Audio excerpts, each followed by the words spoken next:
Hello বন্ধুরা, আজকে হলো সানডে। আর সানডের দিন মাংস খাবো না, যেটা হয় নাকি?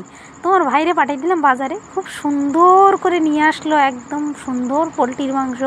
তো আমি সেই মাংসের জন্য রেডি করছি, আলু ভেজে নিলাম। দেখতেই পাচ্ছ খুব সুন্দর করে কিন্তু আলুগুলো ভেজে নিয়েছি।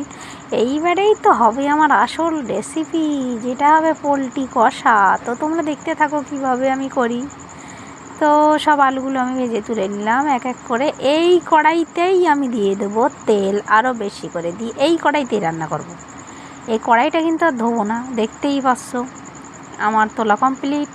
এইবার আমি এতে আরও বেশিখানি দিয়ে দিলাম একদম মশাল তেল, যেটা বলে গোদা বাংলায় একদম চোখ জ্বালা করবে নি খুললি। তো আমি এতে একে একে দিয়ে দেবো আমার কেটে রাখা পেঁয়াজ কুচি, লঙ্কা কুচি আর আদা রসুন বাটা, সব একে একে দিয়ে দেবো। প্রথমে পেঁয়াজ কুচিটা দিয়ে একটু খুব সুন্দর করে লেড়িয়ে চেড়িয়ে এদিক সেদিক করে ভেজে নেব।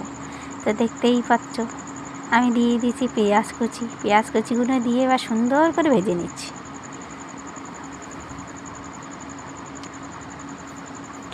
এইবারে যখন এই ভাজতে একটা লাল লাল চলিয়ে আসবেনি, তখন বাকি মশলা দেবানি। তার ভিতরে দিয়ে রাখি কটা পাতা ছিঁড়িয়ে দিই। এই পাতা দিলে আমার নাকি খেতে সেই টেস্ট হয়। তো দেখতে পাচ্ছ আমি তো এই মশলা ছাড়া বাবু খাই নে। তো এই মশলাগুলো নিলাম একে একে সব জোগাড় করে। তো এইবার বাদ বাকি মশলাগুলো সব দিতে হবে, নাইলে তো হবে না। তো দেখতেই পাচ্ছ এইবারে দিয়ে দিছি আমি আদা রসুন বাটা, সেই সাথে দিয়ে দিলাম একটু লঙ্কার গুঁড়ো, যাতে কালারটা সুন্দর হয়। দিয়ে খুব সুন্দর করে মেখে নিয়ে এইবারে এইসব পোলট্রিগুলো দিয়ে দিলাম। আমি কিন্তু বাবু আবার খাল খেতে খুব ভালোবাসি। তোমরা কে কে খাল খেতে ভালোবাসো আমরা জানিও। তারপর ওই যে মশলাগুলো ছিল, সেই মশলাগুলো সব একে একে সব দিয়ে দিলাম। নুন দিলাম তার ভিতরে, লবণ কিন্তু মাস্টই। লবণ না দিলে কিন্তু যতই কষানি কিন্তু সুন্দর হবেন না, চোখ সেইয়ে থাকবে না। দেখতেই পাচ্ছ সব মশলাগুলো এবারে সুন্দর করে দিয়ে দিচ্ছি একে একে। যেই কটা মশলা ছিল সবগুলোই দিয়ে দেবো, একটাও বাদ দেবো না। সেই সাথে এতে আমি চিকেন থেকে শুরু করে সব মশলা দিলাম। মশলা দিয়ে সুন্দর সুন্দর করে পাকাই নেব। আমি মধু আবার ভীষণ চালাক, সানরাইসের গুঁড়ো ছাড়া খাইনি। তোমরা কিন্তু সানরাইসের গুঁড়ো ইউজ করো, খুব সুন্দর কিন্তু স্বাদ আসে। কত সুন্দর লাল লাল একটা কালার হয়েছে দেখতে পাচ্ছ। এইবারে এতে একটু সামান্য জল দিয়ে আবার একটু কষে নেব। জল দিয়ে আবার কষতে থাকো কষতে যখন সুন্দর একটা কালার চলিয়ে আসবানি, তখনই দিয়ে থুবানি ওই যে ভেজে থুইলাম না ওই আলুগুলো। তো কালার তো হয়েছে। হ্যাঁ, আমি সে ভুলে গেছিলাম হলুদ দেওয়া হয়নি।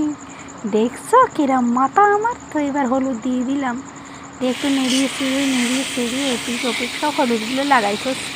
কালার হবেন না, খুব সুন্দর দেখাবেন দেখতে এখানে। দেখছো কালারটা শুধু দেখো, দেখে মনে হচ্ছে এক্ষুনি এক পিস খেয়ে। এইবারেই তো দেবো সেই আলুগুলো। এই আলুগুলো দিয়ে এবার সুন্দর করে একদম একটা পাক মেরিয়ে নেবো। এটাতে আবার অনেকে বলে মোজা পাক, আমি আবার এটাতে কষা কষা বলি। তোমাদের ওইদিকে কী কয় আমার একটু জানিও। তো এইবারে জল টল দিয়ে দিলাম পরিমাণ মতো। জল দিয়ে বসাই থুইছি, দেখি আর কতক্ষণ যায়। এইবারে সুন্দর করে কষে আমি ঢাকনা চাপা দিয়ে দেবো। ঢাকন চাপা দিয়ে দিলাম, ফুটতে থাক। আমি বাপু তারপর অন্য কাজগুলো করে আসি। বাবা দেখছো কিরকম ফুটছে, লবণ একটু কম হইলো, তাই আবার একটু লবণ দিয়ে থুইছি। দেখতে পাচ্ছ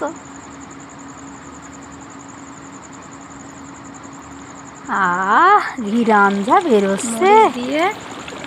এইবারে দেবো সেই আমার সিক্রেট মশলা। এই মশলাটা কিন্তু সিক্রেট মশলা, এটারে আমরা বলি গুঁড়ো মরিচ। তোমরা কি বলো কমেন্ট করে জানিও। ভালো লাগলে পাশে